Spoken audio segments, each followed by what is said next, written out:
Hey guys, welcome back to another video. This one I thought I'd do a bit of a different thing. I thought I would do a going over of my workout plan. I'm not even sure if I'm going to post this or not. I'm just sort of testing the waters of how it goes and if I think it's interesting enough or long enough, or if I can talk for 10 minutes enough, you know what I mean?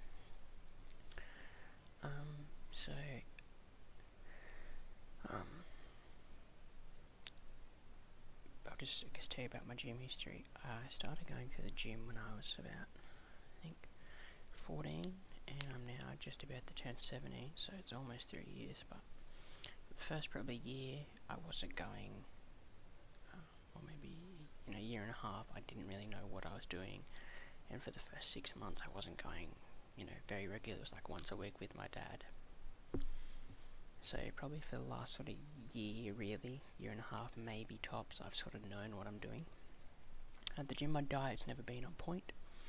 I sort of just eat it whatever I want.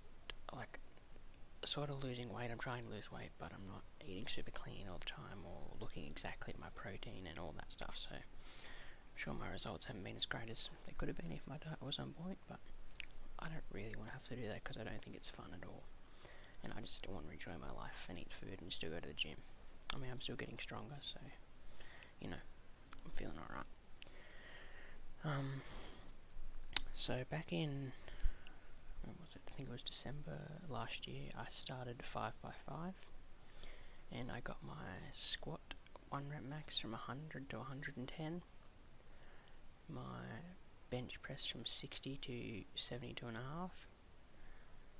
my bent over row, which is the one from the ground, not just from a sort of halfway point from the ground up to, I think it was, I never remember this one, I'll look it up on my phone here, I'll see what I got. My deadlift from 115 to 117.5, that was a very small one, but if any of you guys know, 5x5 is squatting. It's a squat focused exercise plan. You squat 3 days a week, 5 sets of 5, and then you'll alternate between workout A and workout B, and workout A is bench press for 5x5 as well as rows for 5x5, and then there is a overhead press for 5x5 and deadlift for 1x5. So it's not a deadlift program, but it still went up a bit for doing it at most maybe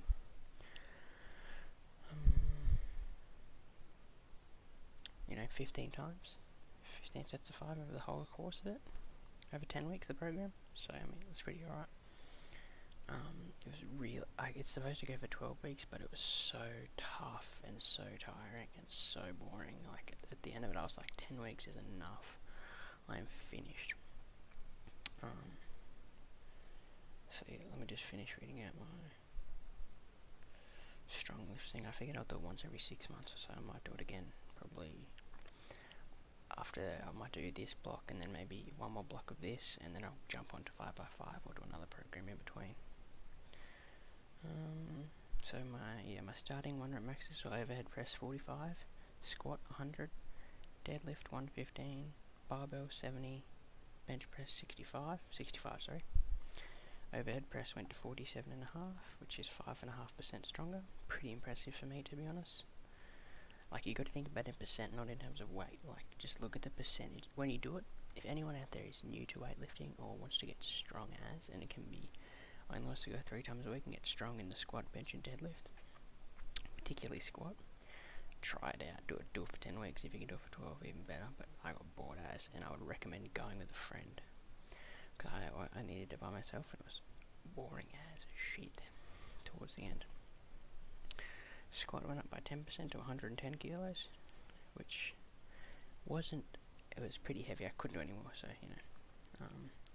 deadlift went up 2.5%, or 2.1%, sorry. It's alright over 10 weeks. I mean, yet again, not a deadlift program. Don't go on it if you want to get a big deadlift. Although you can substitute the squatting 3 times a week with any other exercise you want, say with deadlifts, and then it'll be a deadlift program, so, my barbell row went to 77.5, which is 10.7% stronger. Pretty impressive. Well, I sound like a dickhead, don't I? It's impressive. I'm proud of it. So I mean, like, I was happy with it.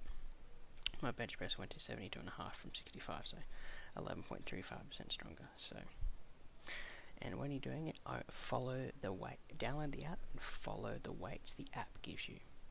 Don't jump up on those weights. It starts really low, but it's to get you used to squatting and to get your form right. And I know when I stopped, I finished 5x5. Like, my squat form was so good. Squats felt comfortable and it's really great for getting good at squatting. You get so comfortable doing it. That's the best thing about it. You get so comfortable doing squats. So then I finished that in, I think, early February, late January, something like that. No, it would have been.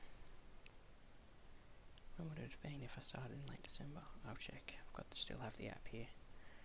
So I finished that in about halfway, late February. 22nd of February was my last proper workout. So I finished it about March, was when I had done all my 1 rep maxes again. And then sort of up until maybe a month ago, I was doing a bodybuilding split, but not as serious because I was sort of wanting to riding my bike and playing soccer. The thing about me is I go through phases a lot. Right now I'm really into the gym and soccer, and I can't be bothered to ride my bike at all. So I just sort of alternate through these 3 sports throughout the year. I mean, which works fine for me. I'm alright. And then so over this bodybuilding split that I was doing for about 2 months or so, I got really weak. Just weak because you're not doing it. Going from doing squats 3 times a week to once a week with not as heavy weights and for more reps, you're not going to be as strong. You know what I mean? And so I thought, and I used to go to Anytime Fitness, 24-hour gym. It's alright. I didn't mind it, to be honest. People always say how dodgy they are. Not when you go there after hours, to be honest. You can do deadlifts and drop the weight. You can do whatever you want. Never very busy where I lived. But I was sort of looking for a gym that had more of an atmosphere and more friendly people. So I looked into this other gym. It's more of a powerlifting gym, Olympic lifting gym, one of those sorts of barbell brigade type gyms, and it's pretty awesome so far. I mean, I haven't talked to a ton of people, but I'm a pretty, not antisocial, but shy, standoffish a bit at the start kind of guy. Especially when none of them are around my age. They're all a fair bit older than me and a fair bit stronger, so it's a bit intimidating only being there for a few weeks now. Just finishing my 2nd week there. So I thought, I'm going to get into a powerlifting thing. It's a powerlifting gym. I want to get strong at squats, bench, deadlift. 3 main powerlifting exercises. So what you do is, because I knew I wasn't as strong as I was when I finished 5x5, what you do is, for these 1 rep maxes, you take 15% off your current 1 rep max, and then you make that your training 1 rep max. So all of these 1 rep maxes that I've put in here are training 1 rep maxes, so you base all of your percentages of these workouts on the training max. So I can't for the life of me tell you what these exact percentages are, because I've added them up beforehand off a spreadsheet I had written out, and so I put in all the weights I have to do that week. So also, I'd recommend, if any of you guys have a powerlifting gym that has a prowler, do that. That thing is so great for you. Works your legs, gets you so ready for just doing squats, like squatting volume. Not form of squats, but just getting used to your legs to just being able to squat heavy. And so what you do is, with this set, so it'll be so the first week is reps of 3 sets of 5 of every exercise. The next week is 5 sets of 3 for every main exercise. That means squat, bench, deadlift, overhead press. And then the third week is 1 set of 5, 1 set of 3, 1 set of 1. And on every single last set, you do as many reps as you can. It's called a joker set. So then, this is my 1st month plan. We've got squat, so we'll just read through all the days, I guess. We've got week 1 is, so Monday I've got squats, prowler, 3 times 5 up and backs is like, it's probably a 20 meter thing, and you go up it and back it, and that's one, so you're pushing the prowler 40 meters for one thing. I have done up to week, currently tomorrow will be my Friday week 2 workout, so I just haven't put the values into this spreadsheet yet. Romanian deadlift, which is like a deadlift except you just do the full range of motion deadlift once, and then you just bend down until you get the bar past your knees and then pull it back up again. So it's really working your hamstrings and your lower back.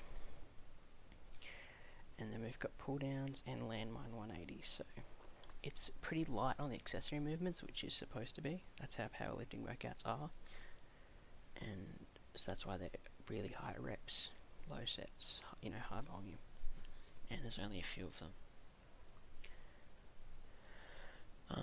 And then so the bench workout is on Tuesday. I do these 3 days because they work into my schedule. You can do it whatever days you want, whatever order you want if you decide to do this program.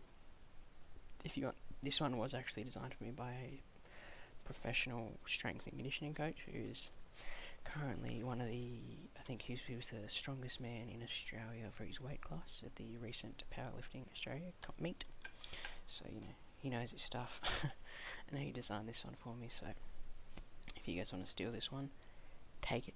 We'll put a link in the description not a link, sorry, a thing of what the percentages are supposed to be for the exercises. Or maybe an annotation or something like that, so you guys can follow it if you want.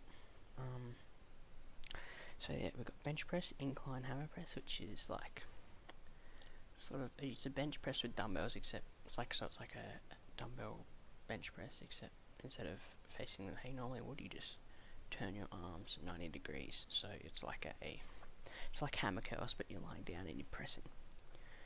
Seated low row, I'm sure you guys will know what that is. Tricep push downs and then bicep curls. Fairly easy. The other thing about these workouts is they're good and quick. Squat back. The initial movement takes a little bit, but then the rest are pretty quick. Then we've got day 3's deadlifts, so we've got all the deadlifts in there. Pretty tough. Sumo deadlifts. I'd never done them before this one. They're fairly easy, to be honest. It's sort of more like a squat deadlift. Bit weird. Not 100% sure my form is great. My coach said it was alright though, so I should say personal trainer, not coach. Sometimes I book a training session with the man who made this workout for me, and he helps you out a bit with your form and that. You've got banded chin-ups. I'm not quite strong enough. I haven't done the 5x5. I probably just could do 5x5 with no band. But this week I did do the 5x3 with no band, so if you don't need a band, don't use it. He just put band there in case you can't do them. And we got planks. Self-explanatory, the crappiest exercise. Day 4 we got overhead press. I'm not sure if that's a weak overhead press or a strong one. I don't know if any of these lifts are weak or strong for however old I am. I'm 16 at the moment. I'm sure there's some of you guys out there who are strong as and way better than me. And hey, congratulations to you. You're sort of competing against yourself, are you? Who cares what anyone else can rip out? So we've got overhead press, dumbbell shrugs. This workout is crazy quick. Dumbbell shrugs, side delt raises, and band pull aparts. The band pull aparts I wasn't sure about, but they do burn your shoulders out like crazy. And then farmer's walks. If you don't, at that gym they've got the proper, I want to say utensils, but it's not that, proper equipment to be able to do the farmer's walks. So it's 3 times 5 up and backs again of the 20 meter turf section. Although I did change that to last week, I did 3 times 1 up and backs with a heavier weight, and then I put in some hanging leg raises just because I didn't feel the fun. The last exercise was supposed to be an ab one on 3 of the days, and I already had a side to side ab movement with the landmine 180, so I put in the hanging leg raises just to get another ab thing in there, because I didn't feel the farmer's walks was still working my abs that much, but I wanted to work on my grip strength still, so I put the weight up and did less walks of it, and sort of supersetted that in with the leg raises. So yeah. Oh yeah, and if you guys do have a prowler, like you can see all these comments on the side here I've done, the prowler should be a slowish walk that is hard to do. So you don't want to be sprinting it up there, you sort of want to be pushing it up there, and it'd be pretty tough on you. To be honest, I think that is everything. I've just walked you guys through a whole set out workout. And then in this deload week, I'll have to talk to him about what I take my percentages down. And you do just do the same thing, but you decrease them. And then, so this is just the month 1. And then in the second month, you do the same thing, except you swap the accessory movements around. And yeah, you swap the accessory movements around, that's pretty much it. And you add weight. And then you do that again. And then you can do it again and keep doing it again if you want, or you can switch on the program or do whatever you want. Anyway guys, hopefully you liked this video. I thought it was, I guess, relaxing, entertaining enough. I felt like I was riffing on a bit, and I thought I was talking enough. So hopefully you guys enjoyed this one and it wasn't too boring for you. Maybe if you're interested in working out and or you want to try it, feel free to take this program. Not that I made it up or anything, but feel free to give it a go for 2 months if you want. Hopefully you guys enjoyed the video. Make sure to leave any questions, comments, criticisms, whatever you liked. How much do you lift? Do you even lift? Anything you want me to know, just leave it down in the comments below. Rightio, thanks for watching guys. Cheers.